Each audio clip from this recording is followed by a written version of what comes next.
ننګرهار کې د روخان خصوصي پوهنتون له بېلابېلو پوهنځیو څخه لسګونه تنه فارغ او ټولنې ته د خدمت په موخه وړاندې شو. د یاد خصوصي پوهنتون د فارمسي پوهنځي رئیس ډاکټر محمد طارق نور وایي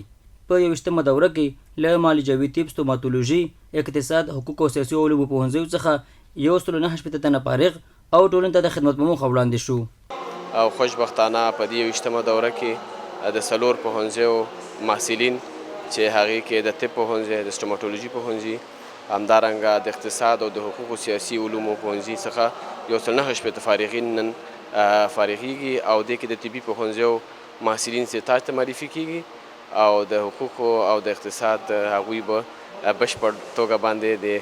معاشرې ته او د ټولنې ته وړاندې کیږي چې هغوی خدمت وکړي. اکرام الله سنگین چې په معالجوي طب برخه کې شپږ کلنې زده کړې بشپړې کړي په ترسره کړو زده کړو بسنه نه کوي او غواړي په راتلونکي کې په خپل مسلک کې تخصص او تر ډاکټرا کچې زده کړې وکړي. دغه شپږ کلنې زده کړې چې د طب په بخش کې وکړلې په دغه باندې ډېر زیات خوشحاله یم، راضي یم او دغه شانتې په غواړم چې په دغه زده کړو نور مخ ته لاړ شم، تخصص وکړم، دکتورا وکړم، پی ایچ ډي وکړم او همداسې مخ ته لاړ شم. قریب الله وزیري چې له اقتصاد پوهنځي فارغ شوی وایي په 4 کلن دوره کې عملي او نظري زده کړې ترلاسه کړي او له حکومته فارغ شوو ځوانانو ته د کاري فرصتونو د برابرېدو غوښتنه کوي. د دولت څخه غوښتنه دغه ده چې ټول هغه فارغ محصلین چې که د اقتصاد پوهنځي دی او په هره برخه کې زده کړې ترسره کړي دي هغوی ته باید کاري فرصتونه برابر شي تر څو د دوی دغه کړي زحمتونه او کوششونه بې ځایه لاړ نه شي.